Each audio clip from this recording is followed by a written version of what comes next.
All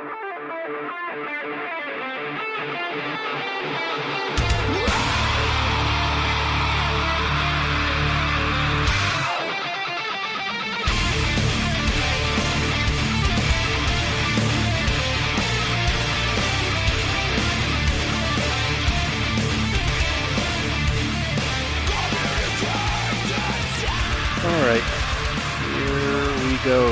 Today is Tuesday, September 20th, 2016, and this is episode 171 of the Defensive Security Podcast. My name is Jerry Bell, and joining me tonight, as always, is Mr. Andrew Callett. Good evening, Jerry. How are you, sir? I am super duper. How are you? I'm good. We're 2 days late. Sorry. Yep, my fault.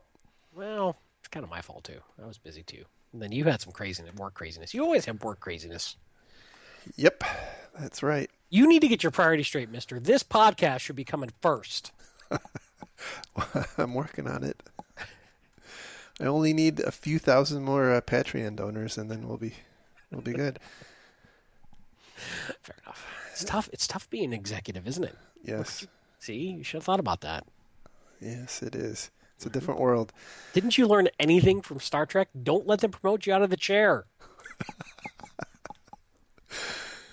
Wow, I hadn't thought of it that way.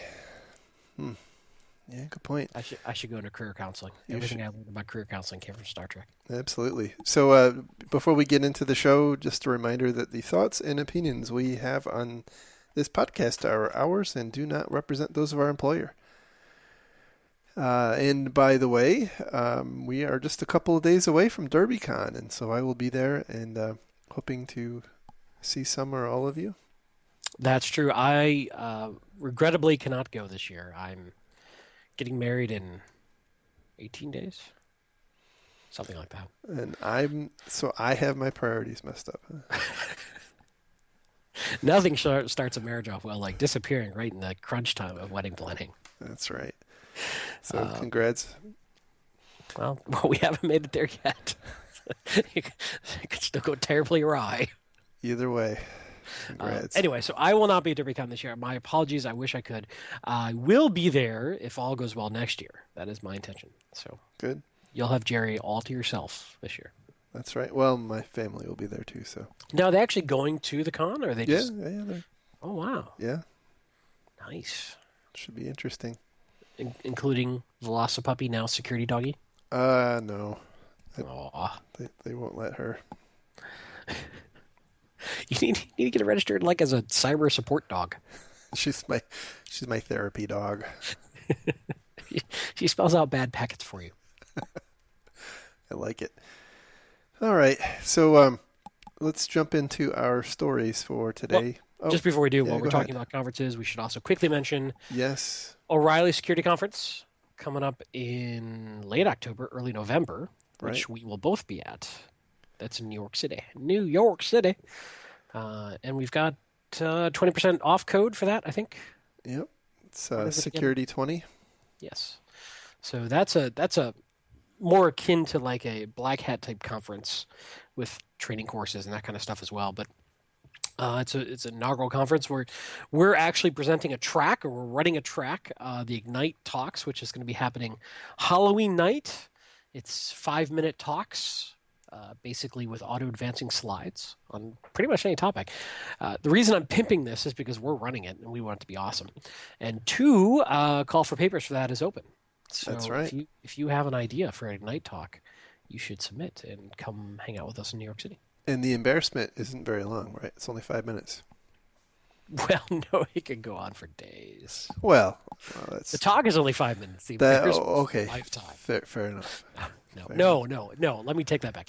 It's a very friendly, at least we hope it to be, comforting, accepting, great place to kind of get some Prezo experience, and in a little bit more challenging auto advance environment, but we'll make it very friendly. And by the way, I bought my Halloween costume. Oh boy. Oh, I'm frightened beyond words. Oh yes. So if you want to see me in a costume, probably the only time you'll ever see that happen. Oh my goodness. All right, we've now burned way too much time on non-stories, but uh, Sorry. no, it's Back on my fault too. track. But But yeah, because people kind of criticize us when we get off oh, topic. I know. I know. Trust me. We are nothing if not reactive to our audience. True. So, getting into our stories, the first one comes from CSO Online, and the title is "A Single Ransomware Network Has Pulled in $121 million."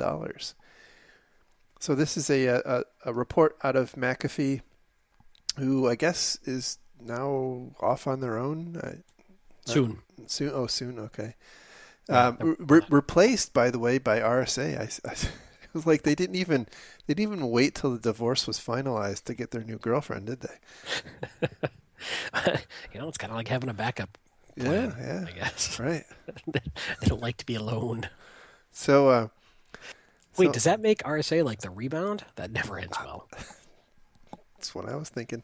Oof. Oh, yeah. So anyhow, the deal here is that this report points out that one particular ransomware campaign had netted $94 million after expenses, $121 million before expenses. That gives you some interesting math on expenses, by the way, in the first half of 2016, which is a big bunch of money for just one campaign. So they point out in this that the total episode of ransomware or epidemic of ransomware is up 128% in the first half of this year versus the first half of 2015.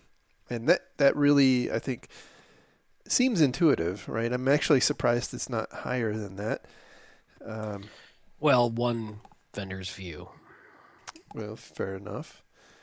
And so I think those are interesting data points. There was one other couple of interesting data points here too that I saw. There was right after they mentioned the 128% increase. They also said there are 1.3 million new ransomware samples recorded.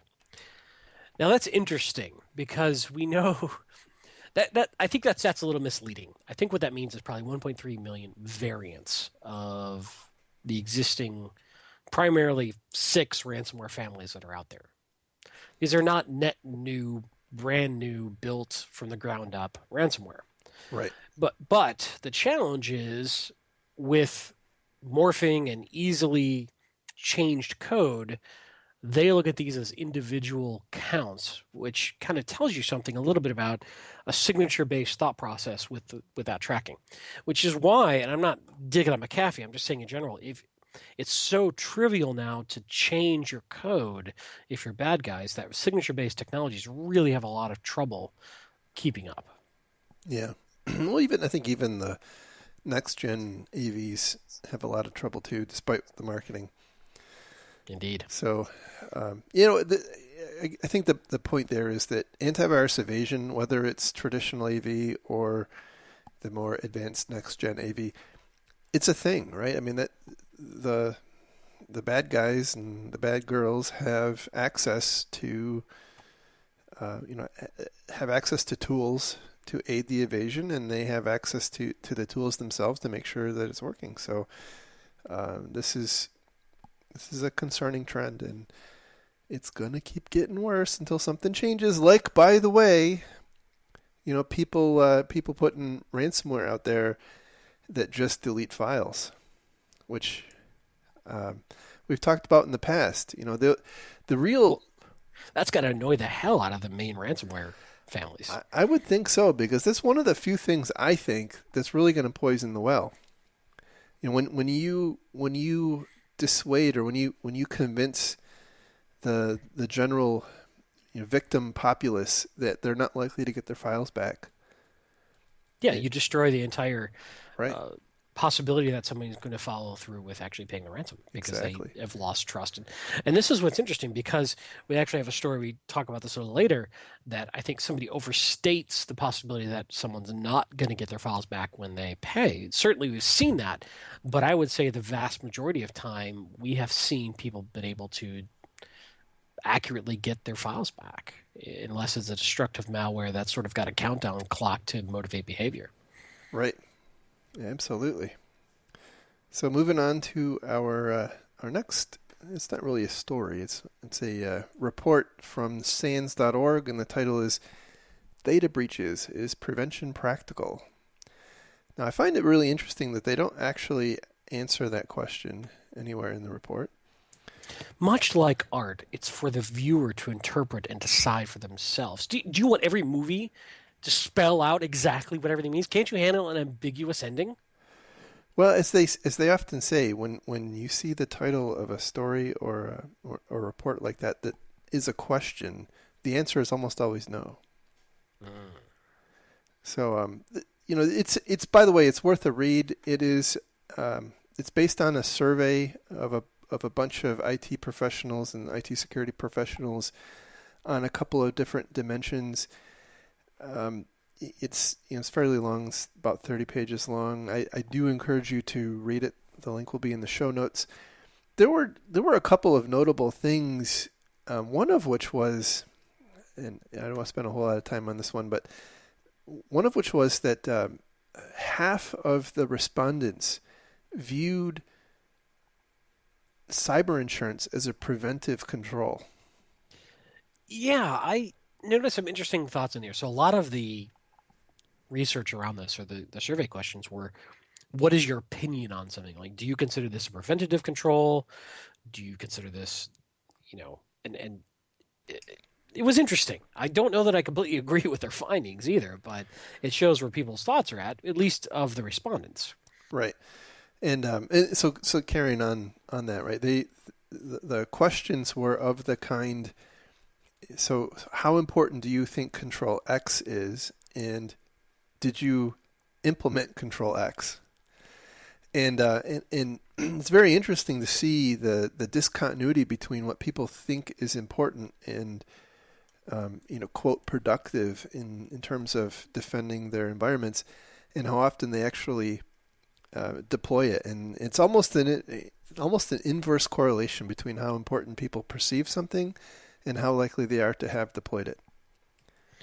Well, and there's an interesting conclusion in my mind that can be drawn from that, but I don't know if it's the right conclusion. A lot of times it says, one sidebar in here says the top 4 business barriers to prevention. 30% say an inability to secure budget. 25% say a lack of management buy-in. I want to come back to that one. 22% say lack of justification. 20% no firm requirements as to what exactly is needed. What I'm not seeing in here, and I did not, I kind of only had a chance to skim this report, but one thing that I think is critical is that your controls match the culture and the business goals of the organization. And if you can't do that, in other words, if you're a very open organization and you that's part of your culture, you can't lock down your web proxies to only go to 30 approved sites. It's going to be pretty open, which incurs risk but has a reward in a cultural standpoint, and that's a trade-off that a company can make. And the flip side of that is if you're a very locked down organization, you may have perhaps some recruiting challenges with them wily millennials these days. But so perhaps that comes back to lack of management buy-in, but I often see one of the biggest failures with the security program is not understanding business and aligning the security program with business, especially when it comes to preventative technical controls that typically are felt by the population. Yeah, and it's an interesting point you bring up, because they do have a spectrum of different reasons for, or I think they call them barriers, right? And in the business area, they have inability to secure budget, lack of management buy-in, lack of justification, no firm requirements, as you mentioned. But the reality is, I don't know that those are actually different things. I think they're just different ways of thinking about the same thing, right? You have not convinced management that something is important. That's true. So if you lack a good justification, you're not going to get buy-in, therefore you're not going to get budget. Right. Yeah, that's a very good point. So does this say that of the respondents, they don't know how to talk to management? I think absolutely so. And even when you get down into the design area, available manpower, well, that's a resource allocation question. No firm requirements as to exactly what is needed. Lack of management buy-in. Where do we hear that one before? Right. So I honestly think a lot of this comes down to our collective inability to justify the program. And I'm not saying that I have a silver bullet on how to do it, but I think that we hear this mantra over and over again, and we try to like carve it into pieces, but at the end of the day, it's the same problem. Indeed. It's interesting too that there's not much emphasis on lack of being able to hire qualified people, which we keep hearing over and over again in other reports. Yeah. Indeed. There's some interesting nuggets in here. It's definitely worth a read, but it's, like you mentioned, a big, long report. So I think that, to me, that one of the big takeaways, again, other than what we just talked about, was that inverse relationship between what people perceive as being important and what they have actually implemented. And I think that is worth digging into a little bit more. Does that say that we have, perverse priorities in what we implement because there's well, who's requirements? Do you mean the organization? Do you mean the IT We security group? We as the IT field, or we as the IT Okay. industry, right? The IT security industry, apparently, assuming this survey is representative, which is a tenuous thing to assume, but Sure. we as the industry appear to have a different view of what's effective versus what we've implemented. And the question is, why is that? Is it because they're regulatory, there's regulatory mandates, or the boss says that's what's important, or why are we not doing what we think is important, or Is it do a we psychological, yes, artifact of saying what I'm doing now isn't working? So right, exactly. if you would just let me do X, Y, and Z, right? Is it a grass is greener thing? And so that's an interesting psychological angle, because if you got these people who kind of shake their fist at the sky saying, if we could just buy that blinky box, right? Or if the users just stop clicking things. Yeah, exactly.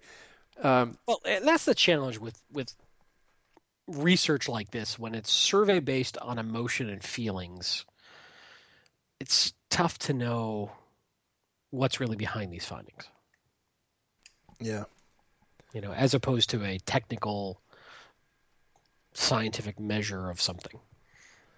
Well, that's really difficult to do in the area of security. Although I think it is worth doing if some university or some group had the ability to do it. In my mind, that it's worth doing, but it needs to be objective.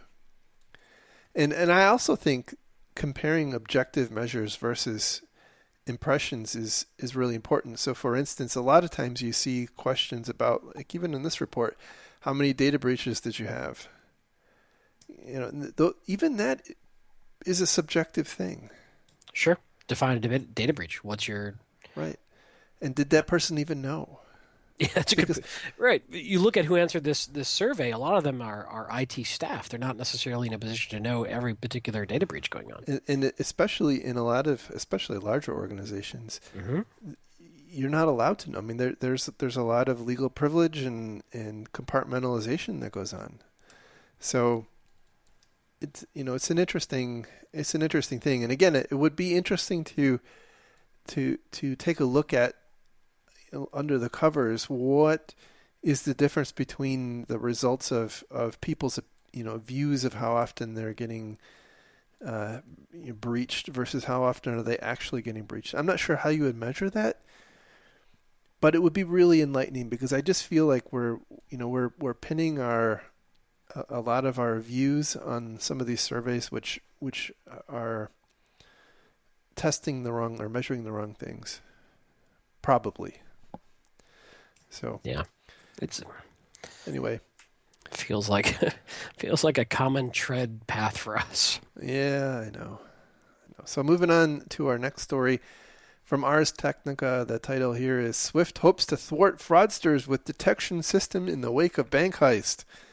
We haven't had a good Swift story in a couple of weeks, so I'm really happy this is back. Um, It just doesn't feel right unless just you pick up just Swift. exactly, just doesn't feel right. It's like my blankie.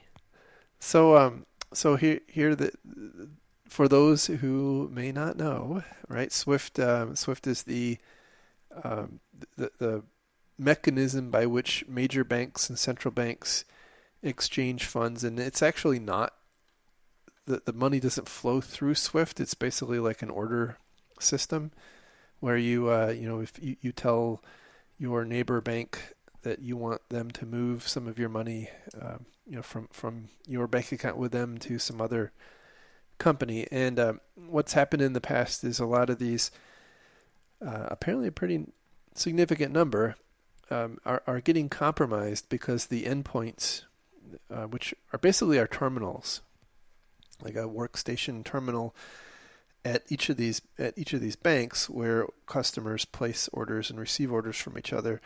They're getting infected with malware that's really highly targeted to this application and does things like obscure the transactions and hides printouts and lets the attackers inject transactions and request some other bank to transfer funds of the victim bank to a third party, as happened with the Bank of Bangladesh. And the challenge there, of course, is that the Swift system just trusted the endpoints were always secure and always trustworthy. Right. And so yeah, it was always like caveat emptor, or I don't know what caveat endpoint. Right. Right. So that's been the big challenge is. And to be fair to Swift, they have always said to their member banks, you have to secure your own endpoints. But as we've seen, that's been a challenge for some banks, especially the smaller ones and some of the ones in the developing countries, like Bangladesh.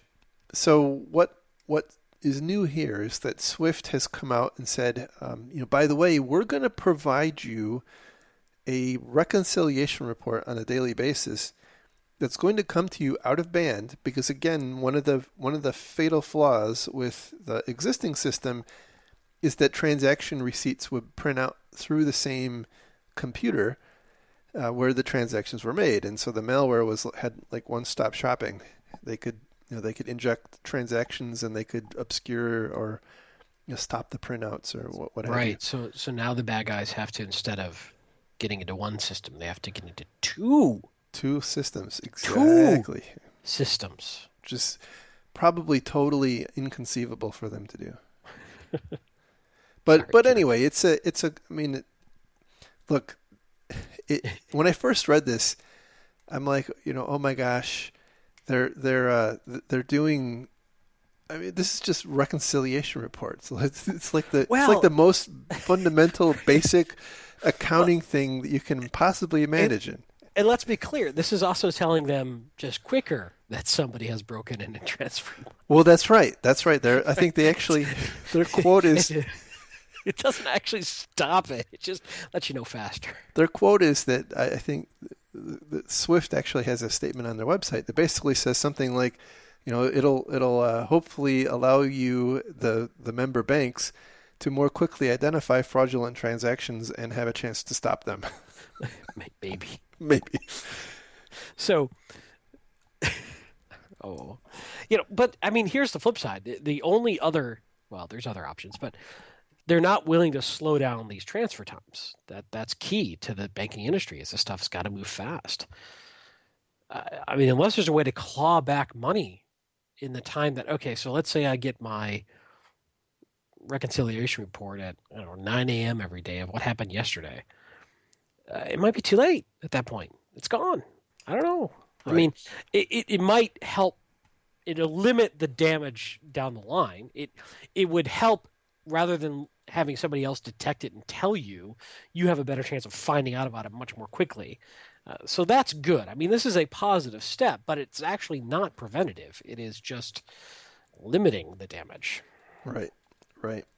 And, it's also interesting to think about in the context of the Bank of Bangladesh attack, which happened on the day before, on the evening before a long weekend in Bangladesh. And so you have to wonder that would the banks actually have somebody looking at the report anyway, right? So if that were to have happened when these reports were available, would the outcome have changed? I'm not sure it would have, but again, it is a step in the right direction. It's not a panacea, but it's just it's amazing that this wasn't already in place, I guess. Yeah, especially when we look back at the original Bangladesh thing, there was another timing issue, like you mentioned on the weekend, that people weren't there to pick up a 24 or a 1-800 hotline either to verify anything. There wasn't a 24/7 mindset around these transfers. There was just implicit trust. Right. So there wasn't this whole concept of a fraud issue being worked out of normal business hours. So we'll see. I mean, it's clear that Swift is doing something that, even though I think they originally tried to say, look, not our problem. You guys need to handle this. This is your endpoint. You secure it. We trust it if you send it to us. And I think that they've kind of lost that PR battle at this point, and now they're being forced to react into building some assurances into the system. Right. Now, if you actually read the press release on Swift's website, they actually make reference to another program, which they don't talk about in this Ars Technica article, as far as I can tell, and that is they're also implementing a facility to block your, I'm going to be overly simplistic here, right? But to block your terminal from requesting an unapproved party from receiving a request from you, right? So you kind of whitelist who you're allowed to send money to? Yes. That's what, they didn't have a lot of details, but it seems like there's another bit of development behind the scenes. So I think it's a good, put it this way, they've got the message, right? Everybody knows, I would assume, just about any bank who's on the SWIFT network now understands the risk. SWIFT understands the risk. Regulators understand the risk. I got to imagine there's going to be a lot of development in this area pretty rapidly. I wonder if anybody's contemplating a competitor to Swift. Well, interestingly, I think blockchain is there are some blockchain solutions coming out like that. Yeah, I still think a lot of banks probably look at that as voodoo and hacker stuff. Well, that's probably true. No, maybe they'll eventually start to understand it better, but I think that they just wrongly associate it with cryptocurrencies and ransomware and that sort of thing. I'll have to talk to you about that later. I was just Googling how to run a ransomware network after learning that $121 million is up for grabs. No, I meant banks are much farther down the line on looking at blockchain than you might think. So anyway, moving on to our next story, which comes from bankinfosecurity.com, and the title here is FBI to ransomware victims. Please come forward, because we want to publicly shame you. Oh, that last part wasn't in part of the title. I'm sorry. We're from the government, and we're here to help. That's what they're trying to say. Right. The whole purpose for this, I'll tell you, is buried in a bullet point that we'll get to, but the whole thing is coming down to one word, my friend. Resources. Yeah. It's all about the Benjamins. Right. So it's a pretty simplistic story, but the FBI has put out the word that they would like U.S. organizations to come forward when they are hit with ransomware and provide them some details like the date of infection, what ransomware variant it was, what industry you're in, how the infection happened, how much the ransom was, what the Bitcoin wallet was, or other payment address, the amount that you paid, whether you got the data back, those sorts of things. And by the way, they also, despite kind of contra to what the FBI said in a previous release, I guess it was last year. They're saying, please don't pay. Right. And I hinted at this earlier. They also, some people, in fact, don't get their stuff back when they pay. Yeah, that's to be brutally honest, a pretty small portion that we're aware of right now. Now, that may get worse, but. Right. Yeah. And, certainly prevention is where you want to be, right? But if you, assuming you've not been hit by one of the variants that just deletes your files, this is probably a business decision that you have to make. Yeah, to be fair, we have, I probably come down a position of paying is a bad idea, but there are times when I think that it's probably the least bad option. Yeah. Absolutely. I mean, we've seen it in the past. We know that people pay $121 million, right? So, interestingly, they mentioned why report, and they have 3 bullet points. Intelligence. Reporting crime gives law enforcement agencies a more accurate picture of attackers' techniques so that they can attempt to track and ultimately disrupt them. I'm going to be really brutal here. The vast majority of times, when I look at what's coming out of government sources, I heard about it months ago on some other private forum, private public forum, but non-government news feed of some variety. Right. I'm sorry, government is just so damn slow when it comes to this kind of stuff. I'm not trying to pick on it, but when you look at U.S. CERT, it's a great example. In the U.S., they'll publish an alert of something that came out 2 weeks ago, and I've already patched. Thanks. I just have trouble feeling that the feds move fast enough on small issues like this to be of much help.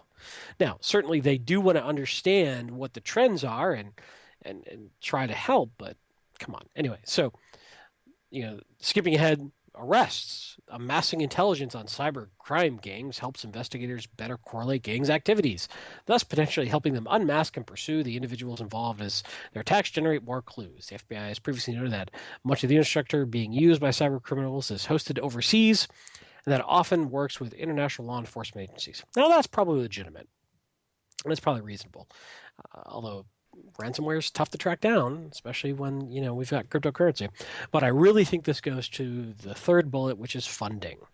Crime reports also help law enforcement agencies gauge the scale of the problem so they can devote sufficient resources as well as secure needed funding from legislators or other policymakers. One thing that I have learned over and over again from my friends in government, it's all about the budget. Yeah. I do want to say on the intelligence front, I've had some discussions with law enforcement people. I have complained incessantly about the very thing that you mentioned. And they're quick to point out that the delays tend to be in making things public, that if you were to look inside, things happen much more rapidly. So, take that for what it is. But yeah, I think from the perspective of law enforcement, reacting publicly, it's probably going to continue to appear slow. But they allegedly have more rapid internal processes, allegedly. Now, to be fair, I see nothing against reporting to the FBI unless the bad guy, somebody breached that database and they don't know who's willing to pay ransoms and they go after you guys. But that's a different. That would never happen. That would never happen. Never. So unlikely. Not going to happen. Totally. No, but in all seriousness, I mean, I don't see a problem with it. I wonder, I wonder how much good it'll do, I guess is what I'm saying. But I don't think it hurt. Right. All right. So and if you're curious, by the way, to report it, there's a web form and a website, or contact your local FBI field office. Yeah, and it sends a copy to the Wall Street Journal, I think. No. Oh, Krebs. Shoot, Krebs. That's right, Krebs. Yes. All right, moving on to our next story, which also comes from bankinfosecurity.com, and the title here is NIST unveils a cybersecurity self-assessment tool. Oh boy, because we don't have enough of these. We need at least 3 more. We totally do not have enough of these. So yes, this is apparently tied to the NIST cybersecurity framework. However, I have actually read through this new tool, which is called the Baldrige Cybersecurity Excellence Builder, and I really can't draw any parallels to the NIST cybersecurity framework. But anyway, that could just be me. I may be having an off day or or something. But anyway, the tool is built off of the Malcolm Baldrige, the whole Malcolm Baldrige Excellence Award, and the NIST has this performance excellence program, which is kind of a methodology for decomposing things in business problems or organizational problems into a series of measurable questions and whatnot. And I actually kind of like this thing. I'm afraid to say that right too much and too loudly, but See what happens when you become an executive? Do you see? Man, we have lost you. You're gone. I'm sorry. I'm sorry. But next you're going to be asking about TPS reports. Yep. Been meaning to talk to you about that. Anyway, I think it's worth, you kind of going back to the earlier point about justifying things to our executives, right? It's not going to be a panacea, right? And you're going to get out of it what you put into it. There's no question about it. But I'll be candid. This thing is heads and shoulders above the NIST framework. Even though I can't see the relationship to the framework, this is what, in my view, this is what the framework should have been. Well, the framework has had very mixed reviews since it came out, and there's a lot of grumbling around it. Where some of the defenders, though, say, well, it's because it's meant to be one size fits all, that you scale up and down, and you've got to figure out how to use it for you. I don't know. I don't know where I fall on that yet, but there's definitely a lot of grumbling around the existing framework. It's too squishy to be useful, in my view. It's like nailing Jell-O to a wall. Well, the counter to that, though, is when you get very prescriptive, it doesn't match your company's risk, behavior profile and risk acceptance and risk tolerance and culture. And I don't disagree with that at all. All I'm saying is, as a tool, I didn't find it very useful. Did you just call me a tool? Yes. And an unuseful tool is that? A useless tool, I think is what I said. Wow. All right. I'll be talking to HR later. Carry on. So yeah, I count myself as, in its current form, a detractor of the NIST framework. I think it's a good idea. It's a step in the right direction. The whole one of the ideas, in my view, of the framework, which this Baldrige Cybersecurity Excellence Builder doesn't accommodate, that this excellence builder tool is really to help a particular organization get better, and I think it has a high likelihood of being able to help do that if you put in the right effort. Whereas one of the advantages of the cybersecurity tool is that it helps you compare yourself to others in your industry and in different... Which I've always found is an odd measure. Yes. Well, I agree, but that's as an executive now, right? That's the thing that everybody cares about. Like, I get it. How are we doing? Are we more or about less than our competitors? It's trying to tap into the wisdom of crowds, right? How are we aligned with our sector, our vertical? Right. Assuming that at aggregate that their sector is got the right level of investment or maturity or whatever they're measuring against.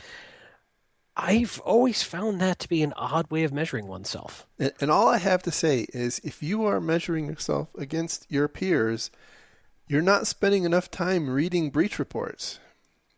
Because you're basically comparing yourself to companies that are getting owned all the time, and that's, I just don't think it's a good I just You're sort of basically grading on a curve.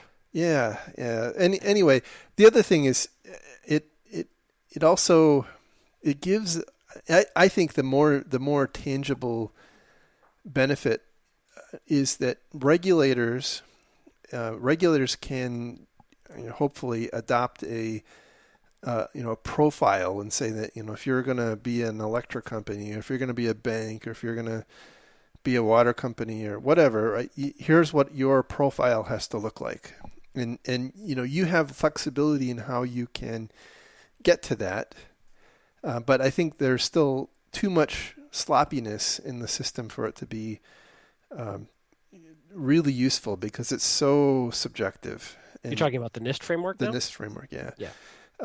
But then the other angle too is I think it holds a lot of promise for vendor management. For a company to be able to say, okay, here is what we want you to look like from a cybersecurity control perspective. Again, the same caveat applies. I don't think the tool isn't there yet. I think it'll get there over time. They had to start somewhere, but again, Sure. I really encourage everyone to take a look at this Baldrige Cybersecurity Excellence Builder thing. It's, you'll roll your eyes at first, right? Read through it, roll your eyes, go to sleep, and then think about it in the next day, and whatever. Now, if I finish reading the report at like 2 in the afternoon, I should go to sleep right then? Is that what you're telling me to do? My recommendation, because you'll be tired. All right. Okay. I'll tell my boss you said to. Okay. Uh-huh. All right, and then our last story for today comes from the New York Times. And the title here is Wells Fargo warned workers against sham accounts, but they needed a paycheck. But, Jerry, what does this possibly have to do with information security? Perverse incentives.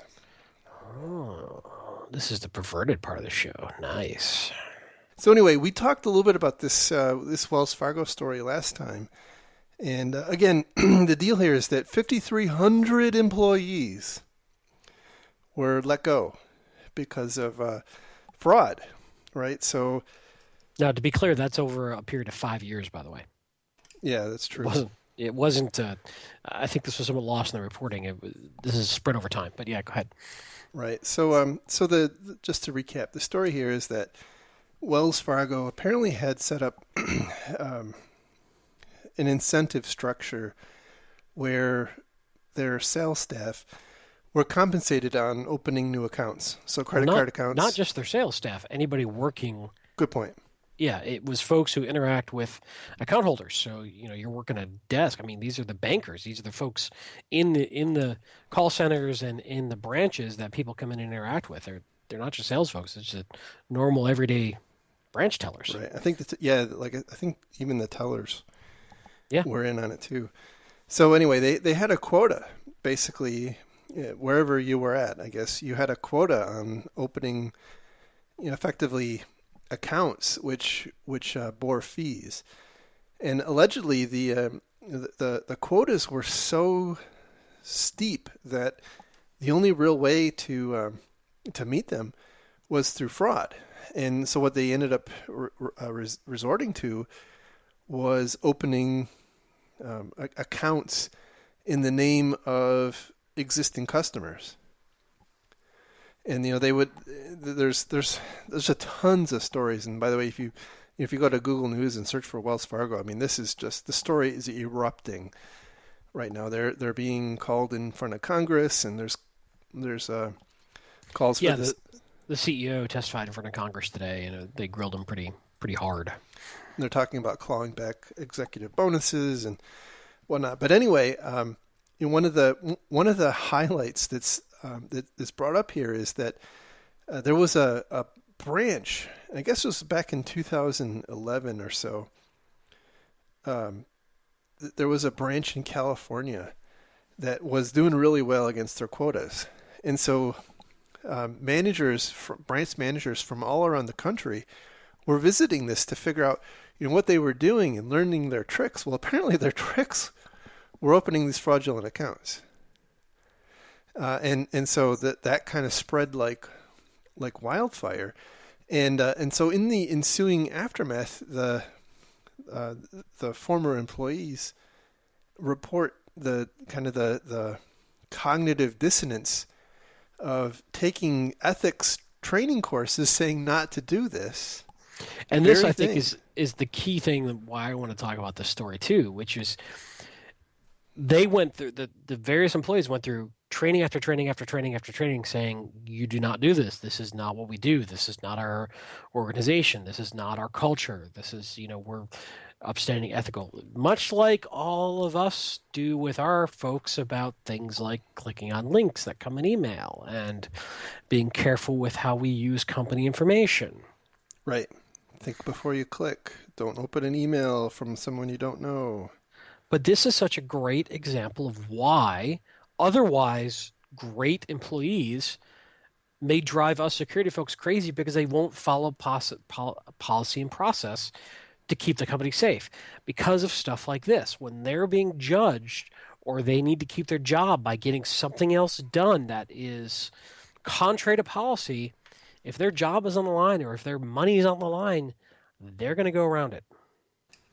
Yeah, exactly. So, from their perspective, I can either be fired for sure, Right. or maybe I can do this thing which seems less than ethical, and not only do I get to keep my job, but I may actually get a pat on the back.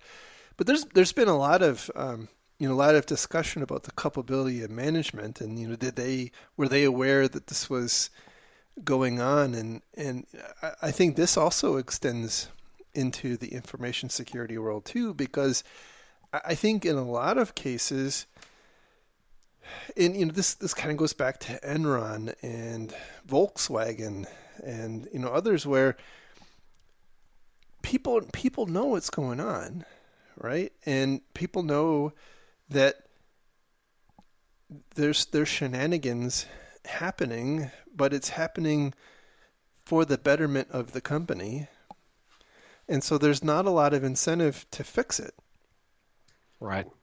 Well, and I'm going to be very clear in saying I don't know that leadership knew or didn't know. I'm not going to take a position on that yet.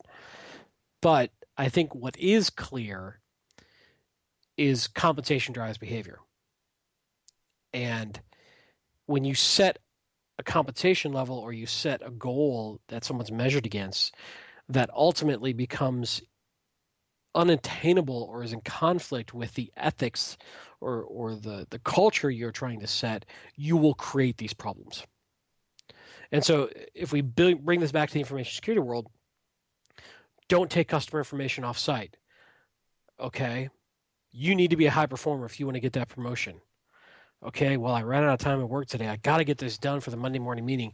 I'll just take it home to work on it this weekend. Yep. And then it gets lost. We told you not to take that home. Right. And so if you are putting these restrictions in place, you have to think through the long tail of behavior on employees. And are you setting up a cognitive dissonance against your own policies by other policies that are pushing people that is much more immediate in terms of their compensation or their promotional prospects or even keeping their job? Right. That's going to work against your security. Right. Because I will tell you something. Employees, even the best of employees, will throw your security rules out the window if their job's on the line. It's one of the first things that'll go. Yeah, it's not their problem. Their problem is what their boss is telling them to do. Right. And that is a leadership problem. Sure. Right. But how often do we see this disconnect? A lot. I mean, you think a sales manager gives two shits about security practice? Maybe once a year when they recertify. Well, but that's the very point, right? It is. This is tone at the top. Yeah. Right. And but is it? Is it though? I mean, I'm not trying to defend the executives here, but I can see this being entirely plausible. Of middle management driving these incentives, and unless you have a really, really sharp corporate audit team to see past this and see the bigger picture. Yeah. All you see is a sales team that's actually hitting these really aggressive goals. Wow, they said they could hit them. Wow, they're hitting them. I Mm-hmm. don't know. You're right. At a very senior level, somebody should have seen this cognitive dissonance being set up. Right. But I don't know. I don't know that anybody's really looking at this sort of thing. Well, I think what was the reason I'm not inclined to give the senior leadership a pass on this is that this played out over a number of years.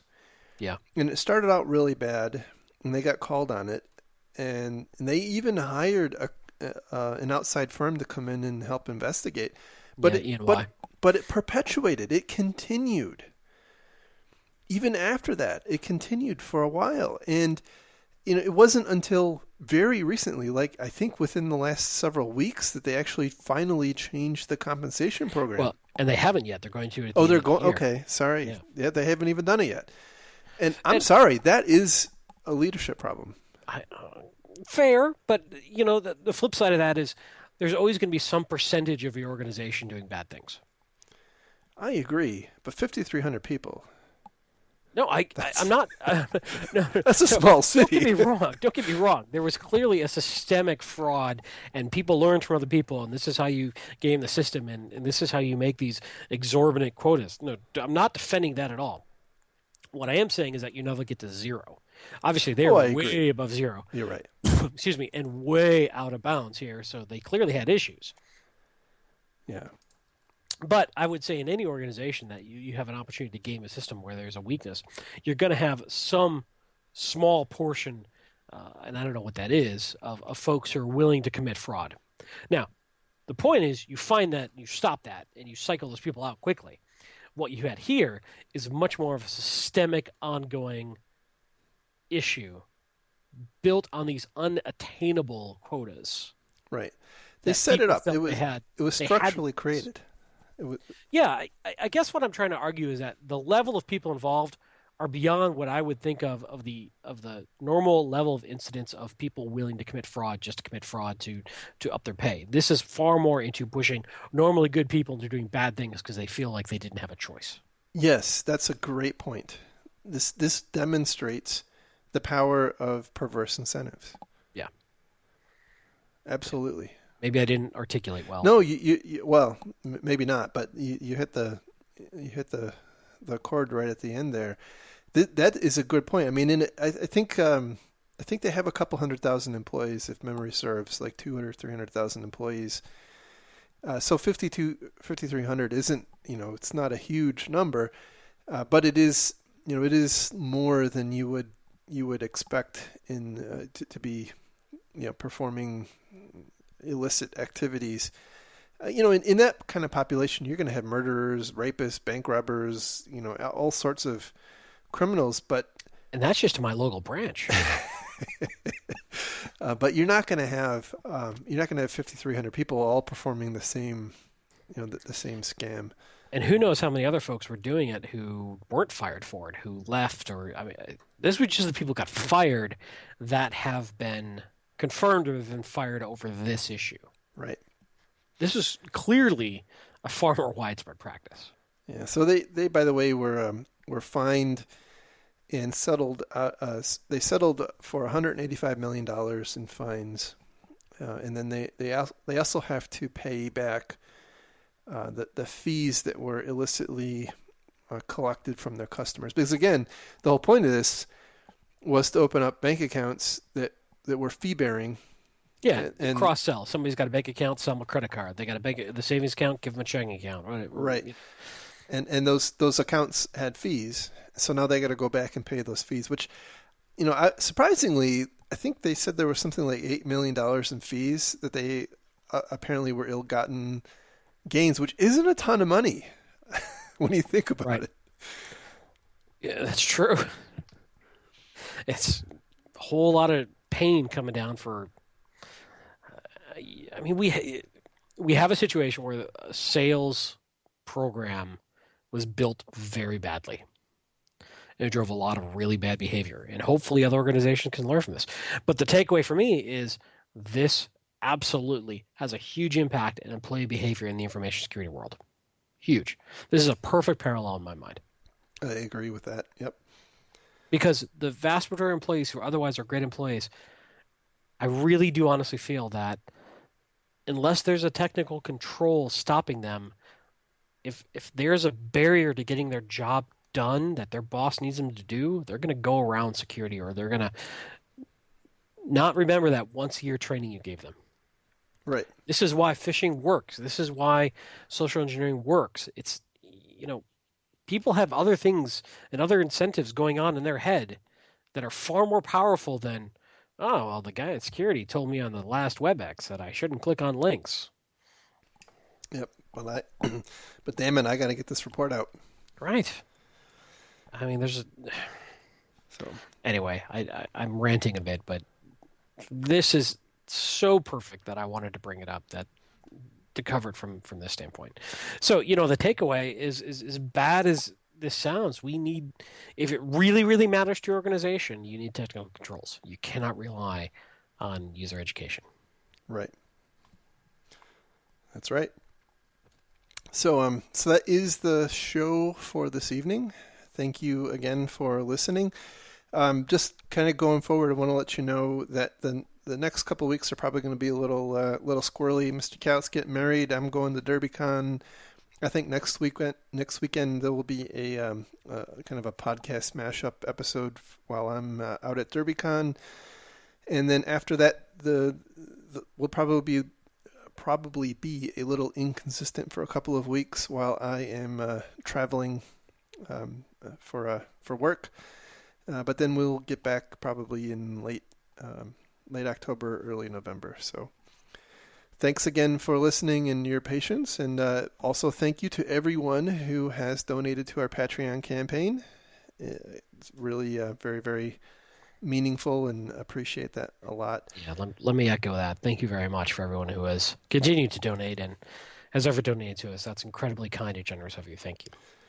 And if you want to find links to the stories we talked about tonight, you can find them on our website at www.defensivesecurity.org, or you can also conveniently find them embedded in the MP3. I never really mentioned that. Look at Mr. Fancy. I know. You can follow the show on Twitter at DefensiveSec. You can follow Mr. Kell on Twitter at Lurg, and me on Twitter at MaliciousLink. And with that, we will talk again next time. Take care. Thanks, everybody. Bye.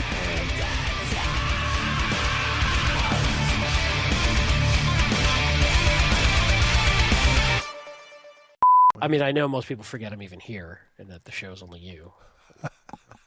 They probably just think who are you again?